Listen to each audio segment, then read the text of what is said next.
Now we're moving on with our request and dedication.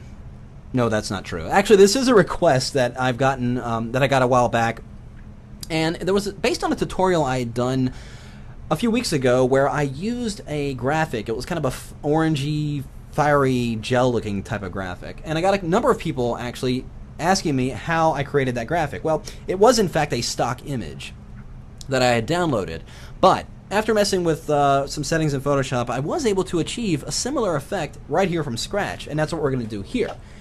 So, here I have a document, and if you see it's under my image size, here it's at 12 by 8 at 100 dpi. Now I only show you that because if you're going to work this in a higher resolution or even a lower resolution, I just want to make you aware of where I'm working at, just so you can alter your settings accordingly. So, here I have my image. I've got a background layer filled with black. I'm going to go ahead and create a new blank layer right above that. Go into my toolbar, we're going to choose the rectangular marquee tool, and I'm just going to draw a box in the middle of my document right about there. I'm going to press Shift Delete, and we'll use 50% gray and go ahead and fill it, and we'll go ahead and deselect it. Now, I'm going to go into the filter menu, and we're going to choose render, and we're going to use fibers. But before you select it, do make sure that your foreground and background colors are set to their default black and white, as you can see right in here. If they're not, simply press the D key on your keyboard. Now go into the filter menu and we're going to choose render, fibers, and I'm going to leave my variance set to 10 and the strength to 8. But if you look at the way it's distributing the fibers on your document, you can click the randomize button. Now in this case I actually like what I'm looking at, but if you didn't, you could click randomize and it would still use these settings, but it would distribute the fibers in a very different way and it give you a different version every time you click on it. But I do in fact like what I'm looking at here, so I'm going to go ahead and click OK. Then we're going to go into the filter menu again and this time choose blur, motion blur. And make sure that we are going from straight up and down, which would be 90 degrees, so we'll set the angle to 90. And we're going to give it a long blur, so about a distance of 250 actually looks pretty good, so we'll go ahead and hit OK. So now I need to rotate this graphic onto its side, so I'm going to press Command or Control T, and we're just going to go up here until my arrows, my cursor turns into a little bent arrow. I'm going to hold down my Shift key to constrain my rotation to 45-degree angles, and then we'll just click and drag that until it's completely horizontal. Now, before I commit this, still in free transform, I'm going to drag these handles out till they snap to the edge of my document.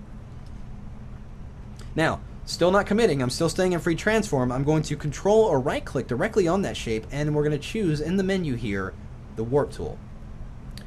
And I'm just going to grab these handles here and we'll push this one down here. Now, you can certainly experiment and do all kinds of different things here yourself, but let's go see what I can come up with here. We'll push this one over here. Maybe I'll push that there. Right about like that. Don't want to go too crazy because the next effect is where we're going to go really crazy on this. So once I've got that warped the way I like it, we'll go ahead and press Enter. And there we have that graphic there. Now, we're going to go into the filter menu and choose Liquify. And here's where we're really going to go crazy with this. Now, I'm going to use a brush size of around 200. I think that looks pretty good. And brush density about 75, and the brush pressure about half strength at about 50%. Now, what we want to do is kind of sculpt this graphic so it looks a little bit more like fire. Now, we all know that fire tends to have a little bit more flowing, more organic look to it. So that's what we're going to try to achieve by using Liquify here. And we're using this topmost tool in the toolbar, the forward warp tool, which just basically allows us to push the pixels around freely.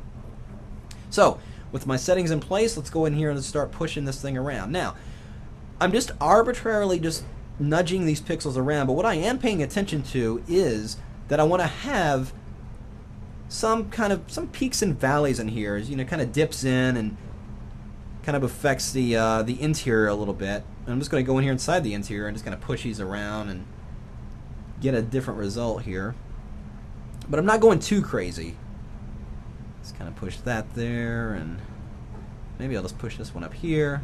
Again, this is where you can just have a lot of fun and just push these pixels around and see what all kinds of different variations you can come up with.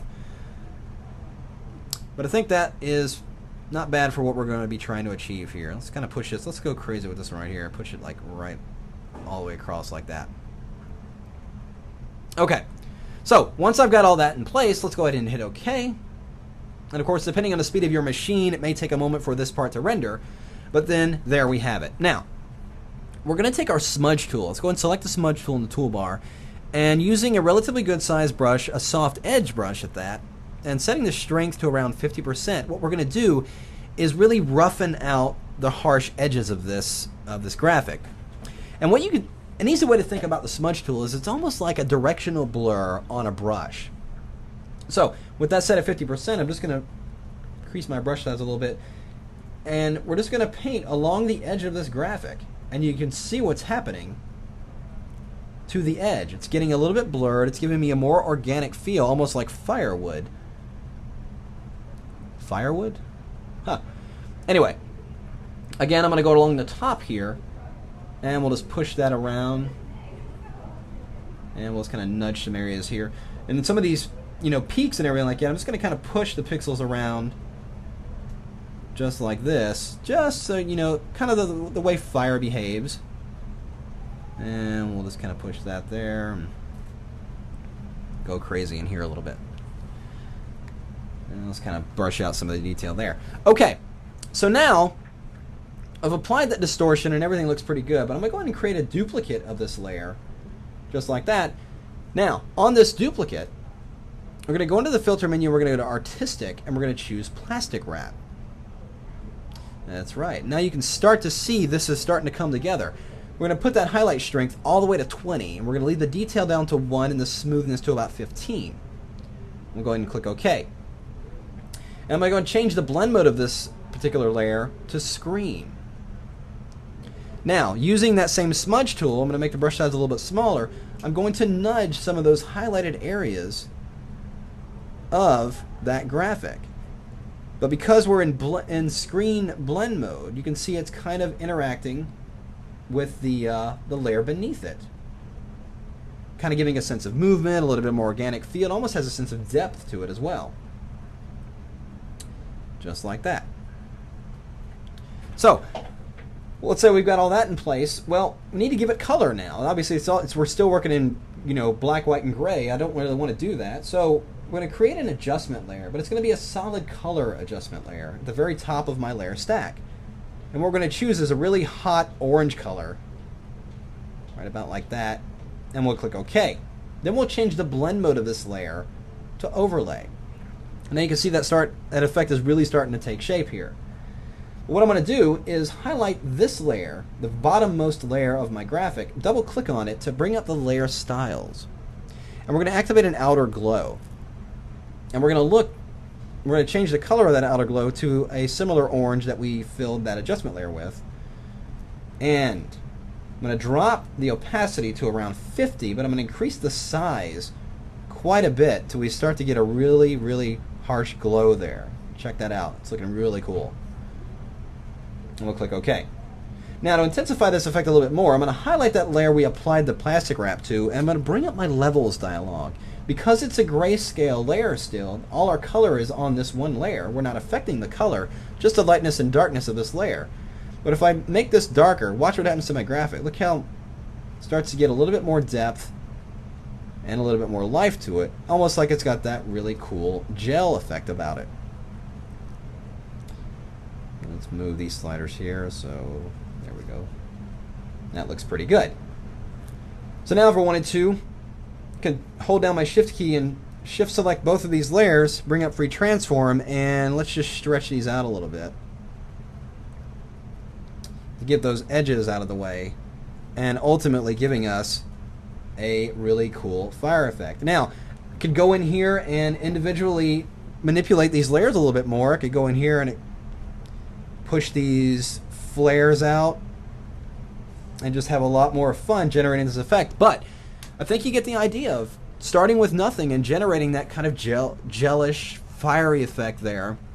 But what I wanted to do is encourage you to use this tutorial as a basis to start your own, create your own variations of different types of fire effects, and certainly experiment with different colors. I mean, what if we went in here and changed this to maybe really harsh blue? I mean, look at that. That's giving us kind of an interesting effect. Just like that. So we'll cancel out of that. So, I mean, all different types of things you can do. And because all these graphics are on their individual layers, you can have a lot of fun coming up with different variations. So there you have it. Have fun with it, and see you next time.